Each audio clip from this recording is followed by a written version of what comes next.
On this episode, I walk you through proper techniques, plus tips and tricks to plasti dipping your wheels.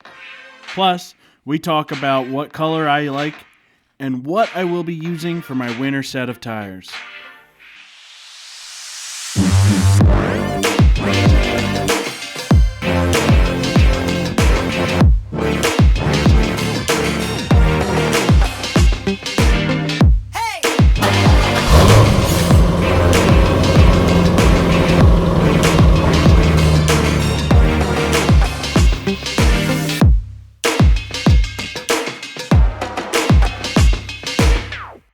Good morning, vet heads. So today is the day. We cleaned those wheels in the last episode, and with those paints that arrived, I'm pretty excited to get this process started.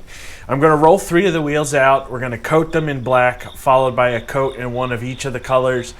And then, whether I mount them today or in another day, I'm going to get them on the car, get an idea of what they look like, and then decide what color I want to go from there. So, I also mentioned I wasn't sure exactly how I was going to color these in the end. I've kind of given that thought, and I'm going to plasti dip all of them for this winter, at least this winter. From there, I will decide whether or not I want to make it more of a permanent thing or just keep updating the plasti dip as need be, or however. We'll see how it goes. So that's the plan. That's the game plan. I don't want to waste any more time because it's still cool right now and it's going to start warming up. So let's roll these wheels out and get started.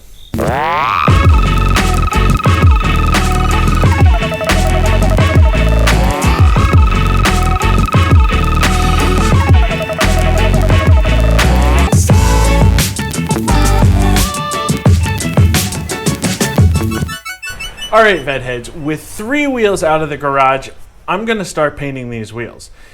I'm going to follow Plasti Dip's recommended method, and I'll walk you through that as we go along.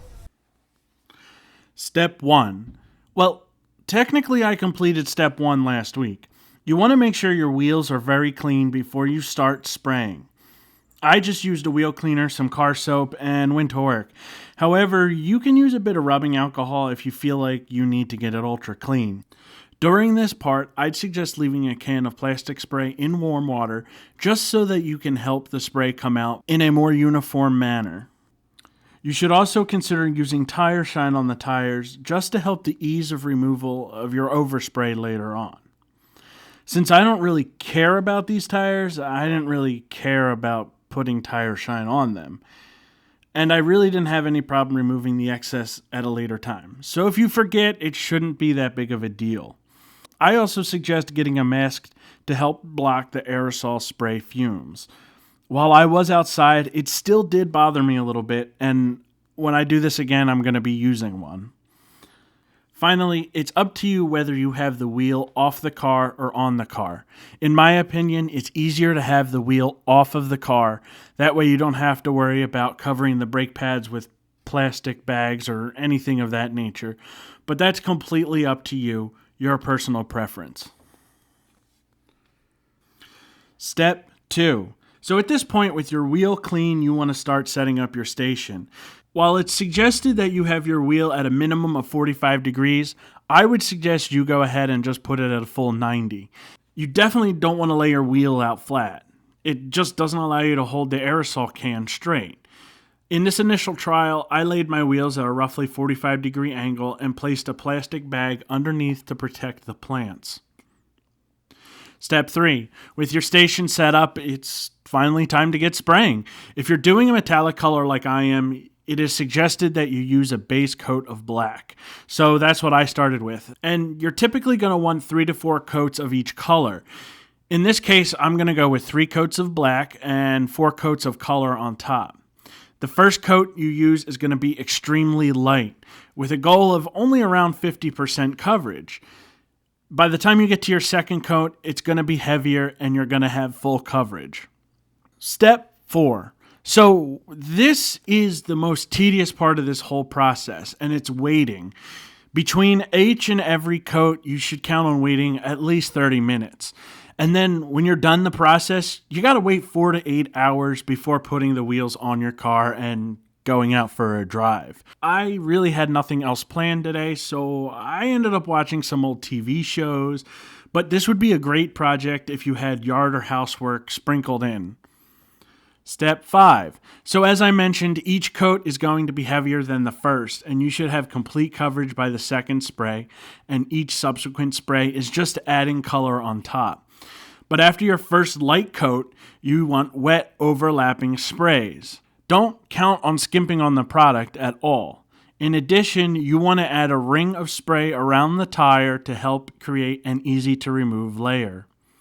Make sure you're holding the can straight to avoid any sputtering.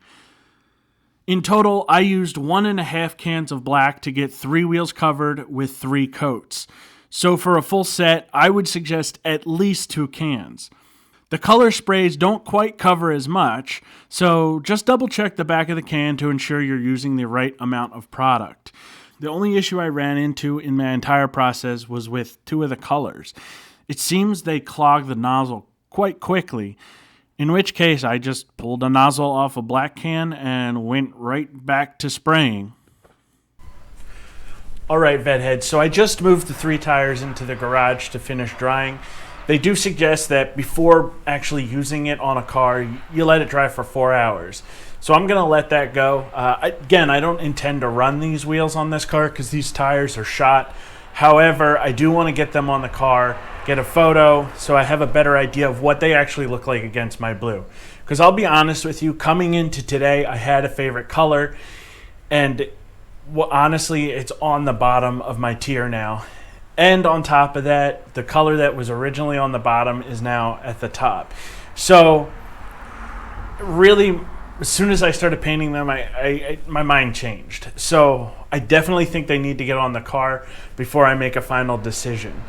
That's going to be probably a tomorrow project. So we'll give these a good 24 hours to dry, or roundabouts 24 hours. I'll peel off the excess off the tire, and then we'll get them on the car and get a couple of photos, and then we'll decide from there what I'm going to do. Alright, so now when I do these for real, or what I mean by that is I do these officially all in one color, I intend to buy the kit, which does come with an easy release for the tire. However, these are already peeling up, so I'm kind of hoping that if I do this carefully, they should essentially just lift. It's really satisfying, actually. So that worked out fairly well, actually. So you don't really need the release kit. I'm sure it does make it easier. Maybe. I don't know. That was pretty gosh darn easy. Okay, after allowing them a full day to dry and then putting them on the Corvette, I can finally say with confidence what color I'm going with this winter. In the first shot, I've mounted vintage gold to the front of the Corvette. Now while I like it, I think I imagined a rally gold in my head. While this is very close, it doesn't quite match the shade that I had in mind, so I feel like I'm a little bit disappointed. I will say standing far away from it makes me like the color much more, but as I approach it, I tend to take issue. On the opposite of the car, I've mounted the brass monkey wheel. This was the color I thought I was going to end up using, but after mounting it to the car, I've taken quite a disliking to it. While it contains metallic flake, from far away it just looks black and doesn't give it the color I thought it would. I was really looking for a color similar to this, but possibly a few shades lighter. Finally, on the rear of the driver's side, I've installed the bronze gold. You know, to be honest, I hated this color, but I thought I'd give it a shot, just in case. Every photo I've seen gave it this orange tint, that it was kind of garish. However, even before mounting, I could see that this orange-yellow tint was not correct. Once mounted to the car, I knew this was the color I was going with. So I'll leave you with some final notes here. I did not show the glossifier I bought, but after a small test on the bronze gold wheel about a week later, I believe that I'll be using that on the final product. Also, I've attempted removing the plastic dip from one of the center caps with mediocre results. What I mean to say is that some of the paint came off with it. However, the cap did already have paint peeling, so it might be just a result of that. Finally, since it was my first time using the product and I found it very easy to do so, I did make some mistakes, and I've learned from them. I also made sure that they were included in the tutorial above. Nonetheless, I'm left with the idea that even though this is a very easy process and a good product, I don't believe that it will look as good as an eventual paint does. Still, I will be doing all 4 of my wheels in the bronze gold.